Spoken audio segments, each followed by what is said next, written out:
Hello, I'm absolutely delighted to welcome you to the final chapter of A World Without Malaria.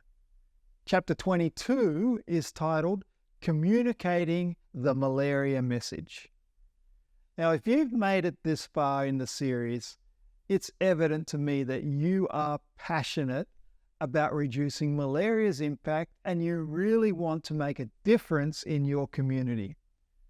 We at BuzzOff believe that having like-minded friends like you and colleagues like you by our side can really amplify our impact. So again, I encourage you to recommend this training to your friends and colleagues.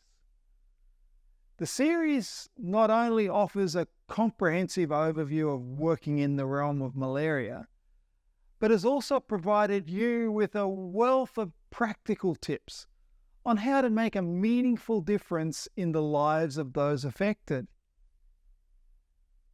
By sharing this knowledge, you're not just helping your local community, but you're also actively participating in a worldwide collaborative effort where our unity and common purpose really can lead to a world without malaria. So, as you start in on this final chapter about communicating the malaria message, remember, you're not alone and your efforts can make a huge difference in many people's lives. We really are very proud of you. Enjoy. Hi, my name is Maaike. When we communicate the malaria message, we want to make sure that people understand what we are saying.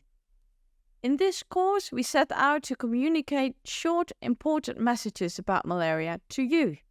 Can you remember any? Here are a few. Malaria can only come from the bite of an infected female Anopheles mosquito. Malaria parasites kill red blood cells and reduced numbers of red blood cells cause anemia. Malaria must be diagnosed and treated with the right medication. Malaria is particularly dangerous to pregnant women, children under 5 years of age, and elderly people. Malaria can cause anemia, and anemia can kill you. If we can control the breeding of mosquitoes, we can reduce the instances of malaria in our communities. Mosquito nets save lives. Each one of these messages is part of a story we are trying to tell. Can you think of any other examples of a short message we have been communicating? Malaria is a disease that impacts communities like yours. And when we think about malaria, some messages are more important than others. This depends on things like where your target community is based and what they already know about malaria. Do they already use mosquito nets? Does the community understand the links between good health and malaria recovery? What about women's health and infant care in the community? Can the community easily access rapid diagnostic test kits and malaria medications?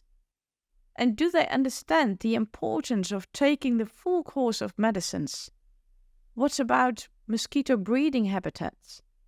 Does your community have a program to stop mosquitoes from breeding? Is malaria seasonal in the community? Is there a level of immunity present? All of these types of questions and their answers will help you determine what are the important messages for your community and also what type of activities you might get involved in. Remember, this series has taken you quite some time to get through, and not everyone will want to learn as much as you have about malaria and health. So part of your role as a communicator is to deliver the right message at the right time to the right people. Okay, now, think about your focus community. And what are the 3 most important malaria messages that you think they need to know right now? I'd like you to pause the video and take a moment to answer this question and write down those 3 main messages.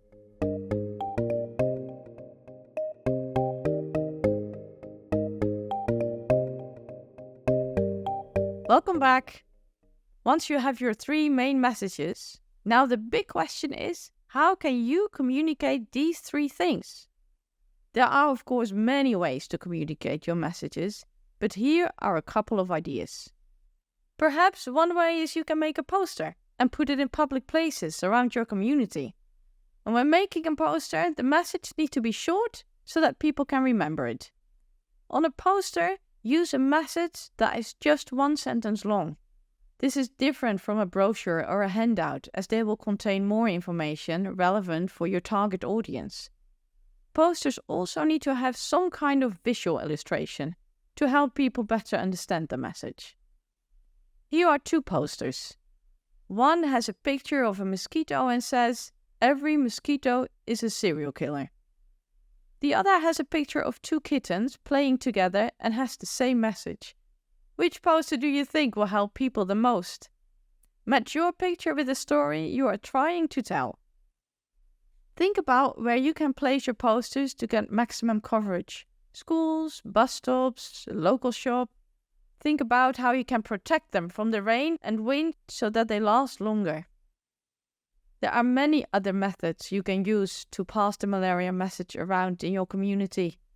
I mentioned brochures, which are great for providing a little more information or perhaps promoting an initiative you are hoping to do. But you could also create a short video. Videos are easy to make with a mobile phone and also easy to pass around to people in your community. Don't worry, you don't need to be a Hollywood director. Just keep it simple and to the point of your message. What else? Is there a community radio station you could ask to help you get the malaria message across to your community? Perhaps you could write a small article for the local newspaper if your community has one. Can you write a fun song that children at school can learn? What about visiting schools and asking the teachers what they are doing to help the children recognize the dangers of malaria and mosquitoes? Perhaps the children could make a poster or a video as a curriculum activity. Think about how the children could pass the malaria message on to their parents.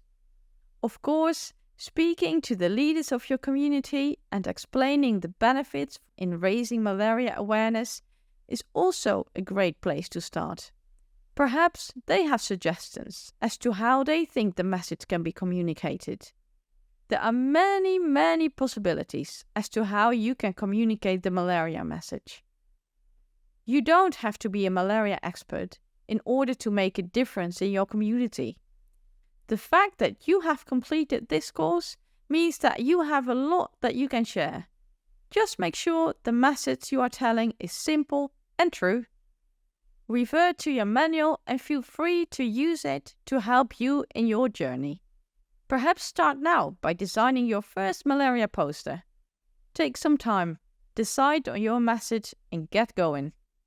We here at BuzzOff will be praying for your success, and we would love to hear the stories of how you make a difference in your focus community. Together we really can create a world without malaria. Bye for now.